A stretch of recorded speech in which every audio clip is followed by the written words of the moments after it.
بسم اللہ الرحمن الرحیم۔ السلام علیکم۔ رات نیوز کے خصوصی ویلاگ کے ساتھ وجی احمد صدیقی آپ کی خدمت میں حاضر ہے۔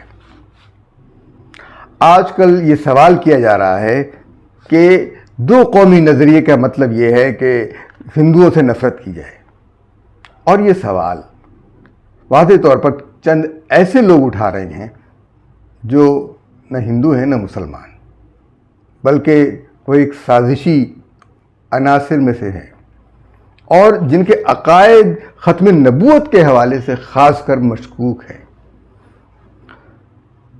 اور اس کے علاوہ وہ ہمیشہ سے دو قومی نظریے کے مخالف رہے ہیں۔ اب سب سے بڑی بات یہ ہے کہ ان لوگوں کو پاکستان ٹیلی ویژن پر لاکھوں روپے تنخواہیں دی جاتی ہے۔ ان میں سے ایک نام ہے وجاہت مسعود، اور ایسے ہی لوگوں پر کی سرپرستی کی جاتی ہے۔ ان میں سے ایک شخص ایسا بھی ہے جو امریکن ایمبیسی کا ملازم رہا ہے اور اب وہ لوگوں کو گمراہ کرنے کا کام کر رہا ہے۔ اس کا نام بھی ہم کسی وقت بتائیں گے، جب وہ بہت حدود سے باہر نکل جائے گا تب اس کا نام بھی ہم بتا دیں گے۔ لیکن یہ کام ہمارے ان لوگوں کا ہونا چاہیے جو پاکستان کی حفاظت کرتے ہیں۔ پاکستان کی جغرافیائی سرحدوں کے ساتھ ساتھ اس وقت ضروری یہ ہے کہ نظریاتی سرحدوں کی بھی حفاظت کی جائے۔ یہ سوال کیوں پیدا کیے جا رہے ہیں؟ اس لیے کہ جنرل عاصم منیر نے واضح طور پر کہہ دیا ہے کہ دو قومی نظریہ زندہ ہے، اور ہندوستان کے رویے نے بھی اسے زندہ رکھا ہوا ہے۔ دو قومی نظریے کا یہ مطلب نہیں کہ ہم ہندوؤں سے نفرت کریں، بلکہ ہندوؤں کی نفرت کے نتیجے میں دو قومی نظریہ وجود میں آیا، اور یہ دو قومی نظریہ ہندوؤں کی نفرت کی وجہ سے نہیں، بلکہ ہمارے اسلام کے اوپر عمل کرنے کی وجہ سے وجود میں آیا۔ کیونکہ اسلام کہتا ہے کہ صرف دو ملتیں ہیں، ایک ملت کفر اور ایک ملت اسلامیہ۔ تو جتنے بھی اسلام کے مخالف عناصر ہیں وہ ایک طرف ہیں، اور جتنے بھی مسلمان ہیں وہ ایک طرف ہیں۔ یہ ہے دو قومی نظریہ۔ جو لوگ یہ سمجھتے ہیں کہ دوسری قوموں کے، عیسائیوں کے، سکھوں کے نام نہیں لیے جاتے، وہ ساری باتیں الگ ہیں۔ لیکن ایک اسلامی مملکت میں جہاں پر یہ طے ہو گیا کہ یہاں پر جو کچھ بھی قانون بنے گا اسلام کے مطابق بنے گا، تو وہاں یہ سوال اٹھانے والے، ان سے ہم یہ پوچھتے ہیں کہ وہ یہ بتائیں، یا تو وہ کہیں کہ وہ مسلمان نہیں ہیں، ان کو اس پر اعتراض ہے، تو جن کو اعتراض ہے اسلام پر، اسلامی قوانین پر، تو وہ اپنا راستہ، اپنا ملک خود طے کر لیں۔ پاکستان تو ہم نے بنایا اسی لیے تھا کہ یہاں پر اسلام کا نفاذ ہوگا، اسلامی قوانین ہوں گے، مسلمانوں کو اللہ اور اس کے رسول کے احکامات کے مطابق اپنی زندگی پر عمل کرنے میں آسانی ہوگی۔ ہندوستان میں انہیں یہ آزادی حاصل نہیں ہے، اگرچہ وہاں کے چند علماء یہ کہتے ہیں کہ انہیں بڑی آزادی حاصل ہے۔ تو اقبال نے کہا تھا، ہے ہند میں ملا کو جو سجدے کی اجازت، ناداں یہ سمجھتا ہے کہ آزاد ہے اسلام۔ تو ایسے لوگ جو اسلام کو آزاد سمجھتے ہیں اور جو اس بات کے مخالف ہیں کہ کسی ملک میں اگر شریعت کا نفاذ ہو رہا ہو تو ہم اس کا ساتھ نہیں دیں گے۔ پاکستان کی کمزوریاں آج کل ابھر کے سامنے آ رہی ہیں، اور ہم چاہتے ہیں کہ ان کمزوریوں کو دور کر دیا جائے، جس کی وجہ سے آج تک مسئلہ کشمیر حل نہیں ہوا، اور اب تو پانی کا مسئلہ بھی اٹھ کر سامنے آ گیا ہے۔ پانی جو بالکل جس کے بغیر زندگی گزارنا مشکل ہے، پانی ہی زندگی ہے، اور اس زندگی کو گزارنا بہت مشکل ہے۔ مسئلہ کشمیر کا تعلق پاکستان کی پانی کی زندگی کے ساتھ بھی ہے، اور ایک ہماری دینی حمیت بھی ہے۔ ہمارے دینی بھائیوں کو بھی فیصلہ کرنا ہے کہ وہ کہاں رہیں گے، کیسے رہیں گے۔ تو پاکستان کی سب سے بڑی کمزوری اس کے حکمران رہے ہیں جنہوں نے نظریہ پاکستان سے روگردانی کرتے ہوئے، دو قومی نظریے کو رد کرتے ہوئے اس کی بنیاد پر آرے چلائے اور نظریہ پاکستان کی مخالفت کرنے والوں کو آزاد چھوڑ دیا، دو قومی نظریے کے اوپر تنقید کرنے والوں کو کھلی آزادی دے دی۔ نظریہ پاکستان ہے کیا؟ وہ ہے دو قومی نظریہ۔ اور دو قومی نظریہ کیا ہے؟ یعنی بر صغیر میں دو بڑی قومیں بستی ہیں، ایک ہندو ایک مسلمان، جسے قائد اعظم محمد علی جناح نے بہت پہلے ہی بھانپ لیا تھا کہ ہندو باوجود ان کی کھلے دل ہونے کی وجہ سے وہ ایک لبرل مسلمان تھے، آزاد مسلمان تھے۔ انہوں نے کہا ہندوؤں کو بھی آزادی ہے، مسلمانوں کو بھی آزادی ہے، لیکن جب انہوں نے دیکھا کہ آزادی صرف ہندوؤں کو ہے، مسلمانوں کو نہیں ہے، اور جمہوریت کے نام پر مسلمانوں کی آزادی سلب کی جا رہی ہے۔ آج یہی ہو رہا ہے کہ صرف ایک گائے کے گوشت پر مسلمانوں کا جو قتل عام ہوا ہے، وہ آپ خود سوچ لیں کہ ایک جانور کی پوجا کے لیے انسانوں کو قتل کیا گیا۔ قرآن کہتا ہے کہ دنیا میں صرف دو ملتیں ہیں، ایک ملت اسلامیہ اور دوسری ملت کفر، یعنی ایک اسلام کے ماننے والے، دوسرے اسلام کا انکار کرنے والے۔ لیکن پاکستان میں دانستہ طور پر بنگالی، پنجابی، پٹھان، بلوچی، سندھی، مہاجر، سرائکی، ہندکو، کشمیری اور نہ جانے کتنی اقوام میں ان کو تقسیم کیا گیا، اور اس سے دل نہیں بھرا، لوگ اس جھانسے میں نہیں آئے، تو اس کے بعد مسلکی تقسیم کی گئی، شیعہ، سنی، دیوبندی، بریلوی، وہابی، صوفی اور نہ جانے کیا کیا۔ پھر سیاسی جماعتوں کی تقسیم ہوئی، سیاسی تعصبات آئے، ان کے حوالے سے پاکستان کو ٹکڑے ٹکڑے کرنے کی بھرپور کوشش کی گئی۔ لیکن ہندوستان کی جاہلیت نے مسلمانوں کو، پاکستان کے مسلمانوں کو الحمدللہ متحد کر دیا ہے۔ شیعہ، سنی، دیوبندی، بریلوی، وہابی اور صوفی نہ جانے ہی کتنے ٹکڑے کیے گئے، لیکن یہ بھول گئے کہ جس نے حضرت محمد صلی اللہ علیہ وآلہ وسلم کا کلمہ پڑھا اور انہیں آخری نبی مانا اور اس بات پر ایمان لایا کہ ان پر نبوت ختم ہو گئی ہے، وہی مسلمان ہے اور باقی ملت کفر ہے۔ یہ ایک بنیادی بات ہے۔ یہ ہے دو قومی نظریہ، یہی دو قومی نظریہ ہے۔ قائد اعظم نے کہا تھا کہ کشمیر پاکستان کی شہرگ ہے ہر لحاظ سے۔ آج ہمیں معلوم ہو گیا کہ دریائے سندھ، جس کا منبع، سورس کشمیر میں ہے، اور اس پر مودی کا ناپاک پاؤں ہے، وہ اسے کاٹنے کی دھمکی دے رہا ہے اس شہرک کو۔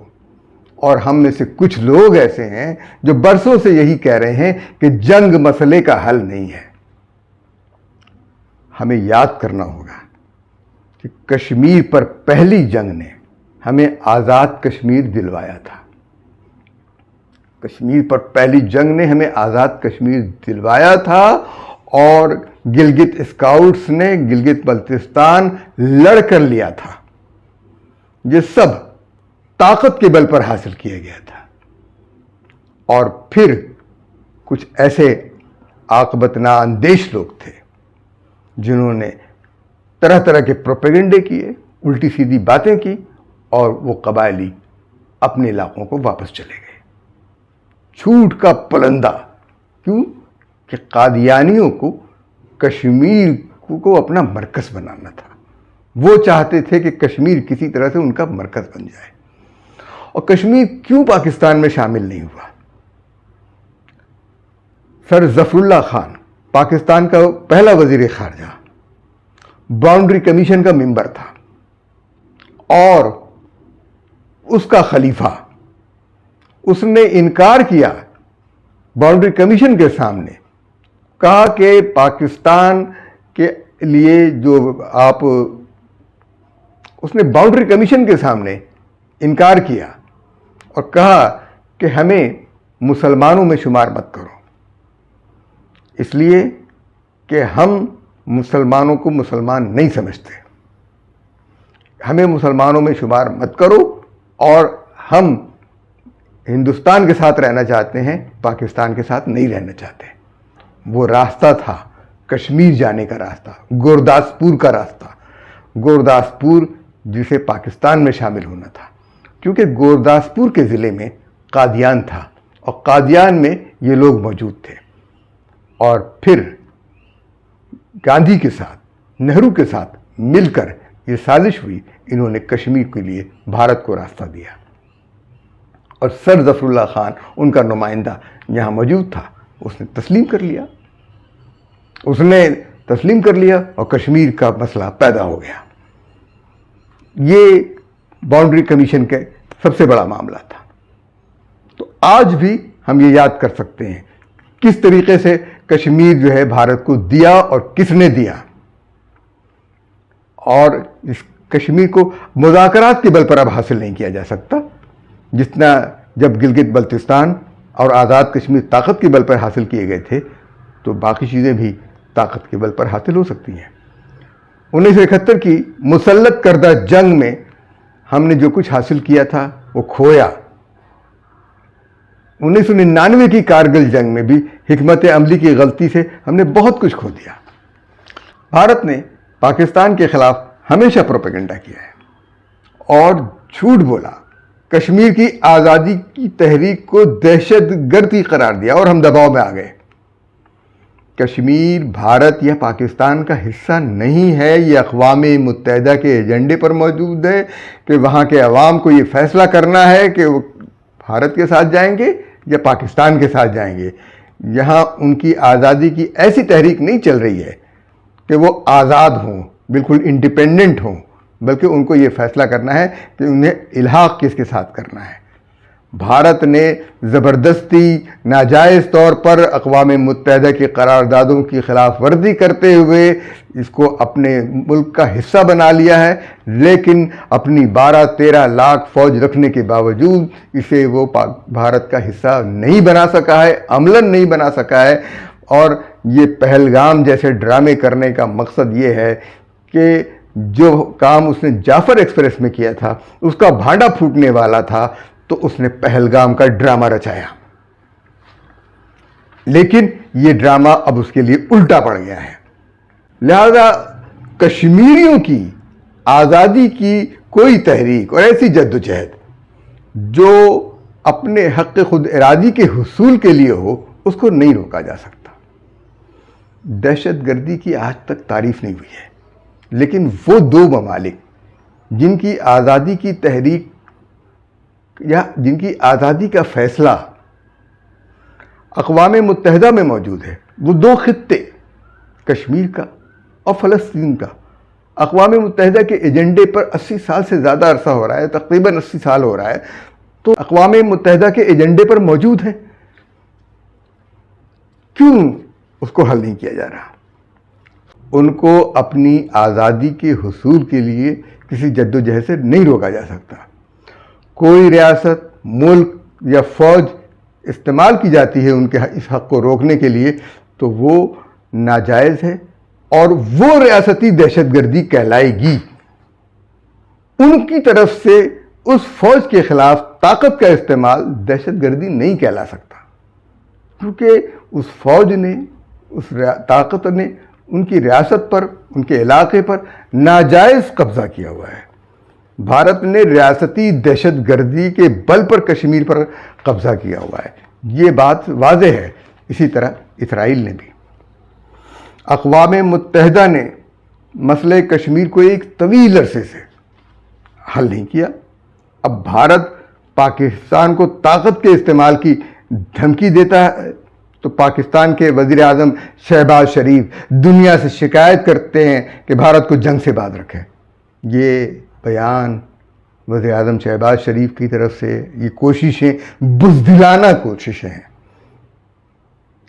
ان کو سوچنا چاہیے، جارے بھارت ہے، کرے، موقع دے۔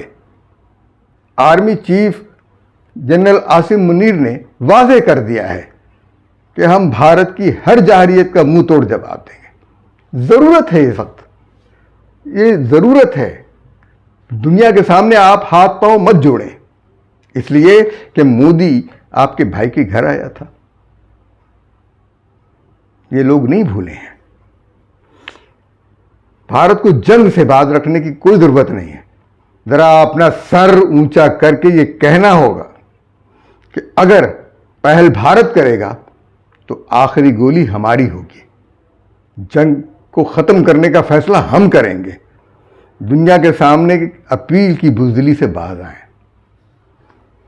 دنیا کو بتا دیں کہ ہم جنگ لڑنے کے لیے تیار ہیں۔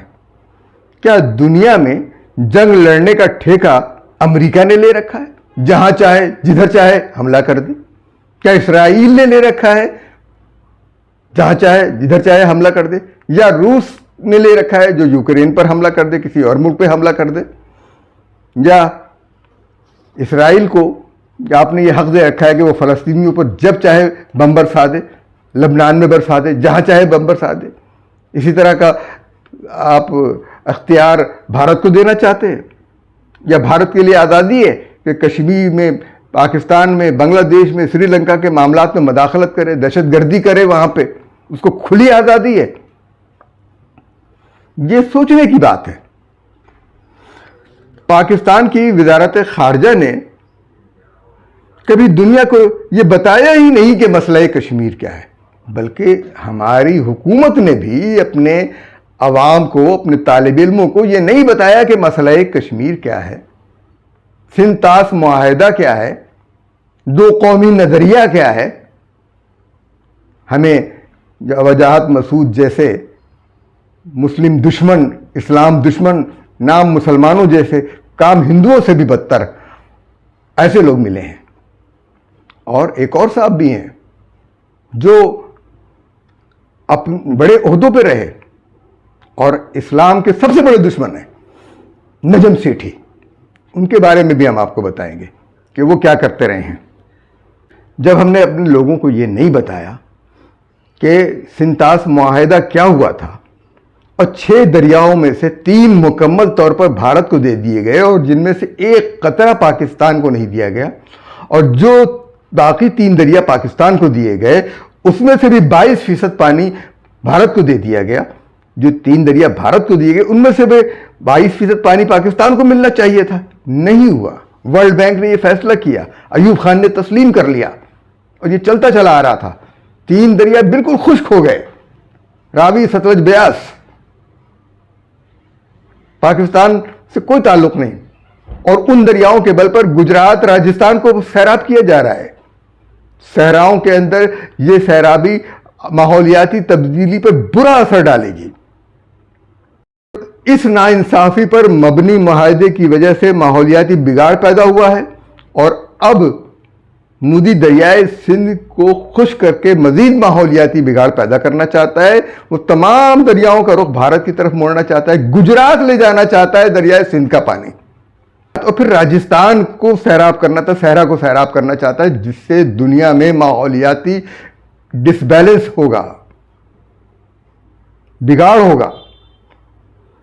پاکستان کو دنیا کو بتانا ہوگا، لیکن ہمارے مصنوعی سیاستدان جو نہ 2 قومی نظریے کو جانتے ہیں، نہ پانی کے علم سے واقف ہیں، کے اندر یہ صلاحیت ہی نہیں ہے کہ اس ملک کو چلا سکے، صرف مراعات یافتہ طبقہ بن جاتا ہے۔ ہزاروں مفت کا بجلی کا بل، مفت پیٹرول، مفت مکان کرایہ، مفت گیس کے بل، سارے مفت خوری کے یہ اڈے بنے ہوئے ہیں، اور یہ مفت خوری کے اڈے ملک سے 14.7 ارب ڈالر سالانہ کھا رہے ہیں مراعات کے نام پر۔ میں چند ایسے لوگوں کا ذکر کرنا چاہوں گا جو بھارت کے ایجنڈے پر پاکستان میں کام کر رہے ہیں۔ ان میں ایک نجم سیٹھی، اور دوسرے پرویز ہود بھائی، اور تیسرے وجاہت مسعود۔ سعد رفیق جیسے سیاستدان تو بزدلی کا مظاہرہ کر رہے ہیں، جنگ نہیں ہونی چاہیے۔ کیوں نہیں ہونی چاہیے جنگ؟ جب وہ جنگ کے لیے تیار ہیں، اور جنگ کے بغیر کوئی مسئلہ حل نہیں کرنا چاہتے تو ہونی چاہیے. ہم ابتدا نہیں کریں گے, لیکن ان کو تو اب شوق ہو رہا ہے جنگ کرنے کا تو کر لیں. یہ مظاہرہ کیوں؟ آپ کیوں نہیں جنگ کرنا چاہتے؟ اس لیے کہ ہندوستان سے آپ کے گہرے تعلقات ہیں. اور نجم سیٹھی نے حال ہی میں بھارت کے مودی پرست صحافی کرن تھاپر کو انٹرویو دیتے ہوئے جنرل عاصم منیر کے 2 قومی نظریے کے ذکر پر کہا کہ یہ انہوں نے رد عمل میں کہا ہے. کرن تھاپر ان سے شکایت ہی لہجے میں کہتا ہے کہ ہماری تو رشتہ داریاں ہیں آپس میں, ہمارا کھانا پینا ایک ہے, رہنا سہنا اور سب کچھ ہے. ظاہر ہے نجم سیٹھی کا پینا اور کرن تھاپر کا پینا ایک ہے, ان کا کھانا بھی ایک ہوگا, ان کی رشتہ داریاں بھی ہو سکتی ہیں آپس میں, کیونکہ جب ان کا پینا ایک ہے تو کھانا بھی ایک ہوگا. لیکن ایک مسلمان کا پینا اور ایک ہندو کا پینا ایک نہیں ہو سکتا. ہندو تو ہاتھ نہیں لگانے دیتا اپنے پانی کو, مسلمان کے ہاتھ لگ جائے تو نشٹ ہو جاتا ہے. کیا نہیں معلوم کرن تھاپر کو؟ کیسی باتیں کرتے ہیں. نجم سیٹھی کہتا ہے کہ انہوں نے ہندوتوا کے رد عمل میں یہ بات کہی. جھوٹ بولتا ہے نجم سیٹھی. ہندوتوا کا رد عمل قائد اعظم نے بتا دیا تھا, آج کی بات نہیں ہے. 2 قومی نظریہ ہندوؤں کے رد عمل پہ ہی آیا ہے. یہ معلوم تھا کہ یہ ہندو رد عمل یہی ہے. نجم سیٹھی صاحب, مسلمان الگ قوم ہے, ہندو ایک الگ قوم ہے, کافر ایک الگ قوم ہے, قادیانی ایک الگ قوم ہے. یہ سوچ لیں, ان کا اسلام کے ساتھ, مسلمانوں کے ساتھ کوئی تعلق نہیں ہے. اور یہ معذرت خانہ بات, اب نجم سیٹھی کی بات پر اس لیے اعتراض کر رہا ہوں کہ اس کو چیف منسٹر, نگراں وزیر اعلیٰ پنجاب بنایا گیا, جو اس کا عہدے کا اہل ہی نہیں تھا, اس کو بنایا ہی نہیں جانا چاہیے تھا. لیکن چونکہ ہندوؤں کے سامنے سر جھکانا تھا اس لیے اس کو بنایا گیا. وہ ہمیشہ بھارت کے سامنے کرکٹ کے حوالے سے بھی سر جھکا دیتا تھا. بھارت نے کہا جی فلاں جگہ ہوگا, ہاں جی فلاں جگہ ہوگا. یہ معذرت خانہ رویہ اس کا ہمیشہ رہا ہے. اور بھارتی صحافی کرن تھاپر کے ساتھ نجم سیٹھی نے دانستہ پاکستان کو دہشت گرد ملک ثابت کرنے کی کوشش کی ہے. نجم سیٹھی فطرتاً اسلام اور پاکستان کے دشمن ہیں. فطرتاً ان کی گفتگو کا آغاز اس طرح ہوتا ہے کہ بھارت نے شکایت کی, اور بھارت کی شکایت 1990 سے مسلسل ہے کہ پاکستان جو ہے کشمیر میں مشکلات پیدا کر رہا ہے. اور پھر اس کے بعد یہ کہنا ہے, جبکہ پاکستان ہمیشہ یہ کہتا رہا کہ پاکستان, کشمیر کی تحریک انڈیجنس ہے, وہاں کی اپنی تحریک ہے, پاکستان کا کوئی اس میں کردار نہیں ہے, پاکستان صرف اخلاقی حمایت کرتا ہے. لیکن ہندوستان اس کو ثابت کرنا چاہ رہا تھا کہ یہ باہر سے مداخلت ہو. آپ کی لاکھوں کی تعداد میں موجود فوج, پاکستان کی فوج کے مساوی فوج کشمیر میں موجود, وہ نہیں روک سکی اس تحریک کو جو کشمیری عوام کے اندر سے اٹھ رہی تھی. اس کے بعد آپ کہتے ہیں کہ پاکستان مداخلت کرتا ہے. اور نجم سیٹھی جیسے جو پیڈ ایجنٹس اس کو ہوا دیتے ہیں, ان کے موقف کو مضبوط بناتے ہیں. 1990 کی دہائی سے اگر وہ تحریک چلی تھی تو افغانستان میں جہاد افغانستان کی کامیابی کے نتیجے میں وہاں کے لوگوں کے اندر یہ جذبہ پیدا ہوا تھا. یہ کہ پاکستان میں تنظیمیں موجود تھیں, یہ بھی کہا اس نے کہ پاکستان میں اس کی تنظیمیں موجود تھیں اور وہ کر رہی تھیں. یقیناً پاکستان میں تنظیمیں موجود تھیں جو کشمیر کے لوگوں کی حمایت کے لیے باتیں کرتی تھیں, لوگوں کو موٹیویٹ کرتی تھیں. کرن تھاپر پھر کہتا ہے ان سے, تم اعتراف کر رہے ہو, تو نجم سیٹھی کہہ رہے ہیں اس کا مت سے کوئی فرق نہیں پڑتا کہ میں اعتراف کر رہا ہوں یا نہیں کر رہا ہوں. کیوں نہیں؟ یہ بات وہ کرتے ہیں پھر وہ بکواس کرتے ہیں کہ حقیقت یہ ہے کہ ممبئی کا واقعہ اسی تنظیم نے کیا جس کی بنیاد پاکستان میں تھی. یعنی یہ ایک جھوٹا واقعہ. اجمل قصاب ہندوستان کا شہری تھا, ہندو تھا, نام اس کا جعلی رکھا گیا. اجمل قصاب ہندو تھا, یہ واضح ہو چکا ہے. لیکن نجم سیٹھی اور ان کے لوگوں نے یہاں پر جعلی خبریں چلائیں کہ وہاں پر ہم نے اس کے باپ سے بھی گفتگو کی, اس کی ماں سے بھی گفتگو کی. جال سازی پیسے دے کر لوگوں کو بنوایا. اور سرکاری موقف جو ہے پاکستان کا اس کے حوالے سے بالکل مختلف رہا. لیکن نواز شریف سے بھی کہلوا دیا کہ یہ ہم نے ممبئی میں ایک غلط. یہ سارے کام نجم سیٹھی نے کروائے. میں تو ان لوگوں سے گزارش کر رہا ہوں جو سب کچھ کرتے ہیں, ان لوگوں کو آپ خدا را اپنے قریب نہ آنے دیں. جب بھی نظر کرم پڑتی تو انہی پہ پڑتی ہے. وزیر اعلیٰ بناتے ہیں تو انہی کو بناتے ہیں. پی ٹی وی میں نوکری دینا ہوتی ہے تو انہی کو دیتے ہیں. 7 لاکھ 8 لاکھ 9 لاکھ 10 لاکھ کی نوکریاں دیتے ہیں وجاہت مسعود جیسے لوگوں کو اور ان کے ساتھیوں کو. شرط صرف یہ ہے کہ وہ ایک سیاسی خاتون کی حمایت کریں. کہتے ہیں کہ میرے اخبار نے, نجم سیٹھی کے اخبار نے, فرائیڈے ٹائم نے پہلی بار اجمل قصاب کے گاؤں کا دورہ کیا اور اس کی ماں اور باپ کا انٹرویو کیا اور رپورٹ کیا تھا کہ وہ کس طرح بھرتی کیا گیا تھا اس کو. یعنی اس ڈرامے میں ان کا پورا ہاتھ تھا, پورا ہاتھ. جو بھارت کی طرف سے جو ڈرامہ رچایا گیا تھا بڑا ویل اسٹیبلشڈ ڈرامہ تھا. ظاہر ہے ممبئی کی فلم نگریہ کے لوگ اسی طرح کے اسکرپٹ لکھیں گے. پاکستانی میڈیا اس سے واقف ہے. یہ سازشیں چلتی رہیں گی. لیکن پہلگام کا ڈرامہ ختم ہو گیا.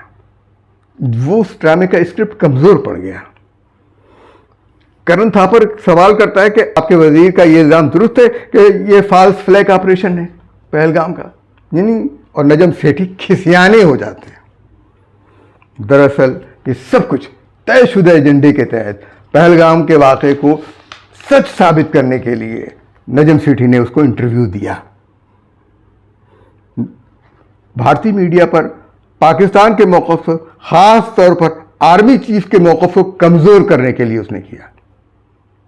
نجم سیٹھی کو سابق نگراں وزیر اعلیٰ پنجاب کے طور پر بلایا گیا تھا, جس کے نظریات میں اسلام دشمنی بالکل واضح ہے. بھارتی ٹی وی پر اپنے پروگراموں میں جعلی پاکستانی پیش کیے جاتے ہیں جو کسی بھی ہندو کو پاکستانی بنا کر بٹھا دیتے ہیں, یا کوئی احمق مل جاتا ہوگا. لیکن سوال یہ پیدا ہوتا ہے کیوں جاتے ہیں وہ لوگ؟ ان کی گرفت تو ہونی چاہیے, معلوم کرنا چاہیے کہ یہ لوگ کون ہیں. اگر یہ پاکستان میں ہے تو ان کو پکڑا جائے. تم کیوں جا رہے ہو انڈیا ٹی وی پر؟ کس لیے جا رہے ہو؟ کیا بات کہنے جا رہے ہو؟ تم کو کس نے اجازت دی ہے؟ اور یہ لوگ ثابت کرتے ہیں کہ پاکستان گھبرا گیا ہے. پاکستان کی ایٹمی طاقت کا دشمن پرویز ہود بھائی, وہ بھی اس وقت اچھل کود مچائے ہوئے ہیں.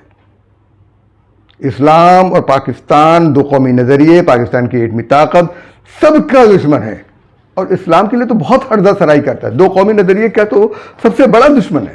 اس کو بھی آزادی ہے ہر جگہ جانے کی. وہ قائد یونیورسٹی کا پروفیسر بن جائے, وہ ٹی وی پر پروگرام کر لے, اس کو آزادی ہے. یہ آزادی پاکستان کے نظریے کے غداروں کو, اسلام کے غداروں کو بھرپور طریقے سے دی گئی ہے.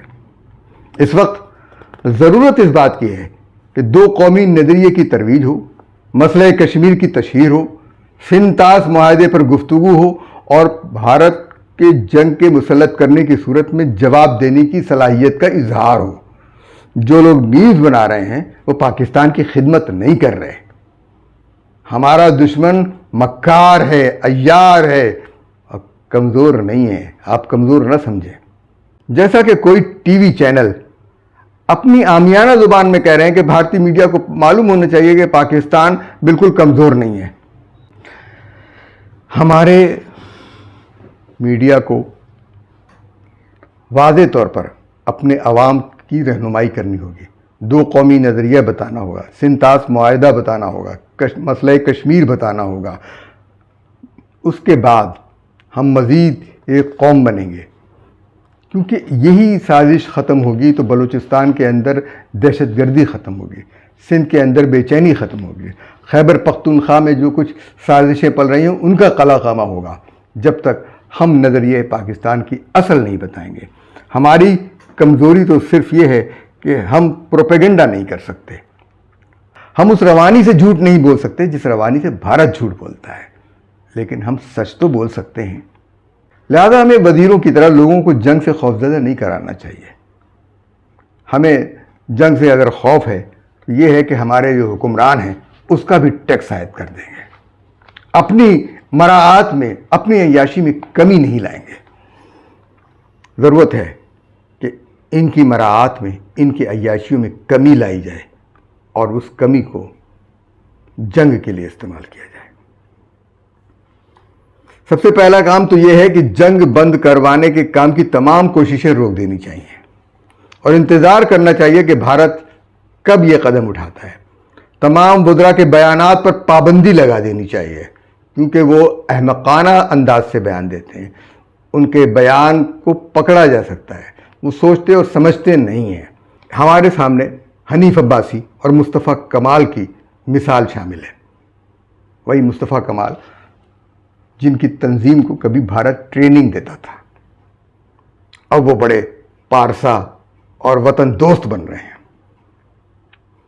اس وقت بلاول زرداری کے بیانات بہت شاندار اور محب وطن اور حب الوطنی پر منحصر ہیں۔ ہمیں معذرت خواہانہ کی جگہ جارحانہ حکمت عملی اپنانی ہوگی، عوام کے حوصلے بڑھانے ہوں گے اور ایسے پروگرام پیش کرنے ہوں گے جن میں مسئلہ کشمیر، پانی کا مسئلہ اور دو قومی نظریے کے بارے میں بالکل واضح طور پر سمجھایا جائے۔ نجم سیٹھی، پرویز ہودبائی، وجاہت مسعود اور ان جیسے لوگوں کو دور رکھا جائے اس میڈیا سے، بلکہ ان کو وہیں رکھا جائے جہاں ایک کسی اور کو رکھا گیا ہے، جو پاکستان کی فوج کے دشمن ہیں، جن کے دم سے 9 مئی کے واقعات ہوئے، ان کو بھی وہیں پہنچا دیا جائے، اس لیے کہ یہ لوگ پاکستان کے دوست نہیں ہیں۔ اپنے ہی جیسے لوگوں میں یہ چلے جائیں تو بہتر ہے۔ آپ کو ہمارا یہ پروگرام کیسا لگا؟ ہمارے چینل کو لائک کیجئے، سبسکرائب کیجئے اور شیئر کیجئے، اور ہمیں اجازت دیجئے۔ اللہ حافظ و ناصر۔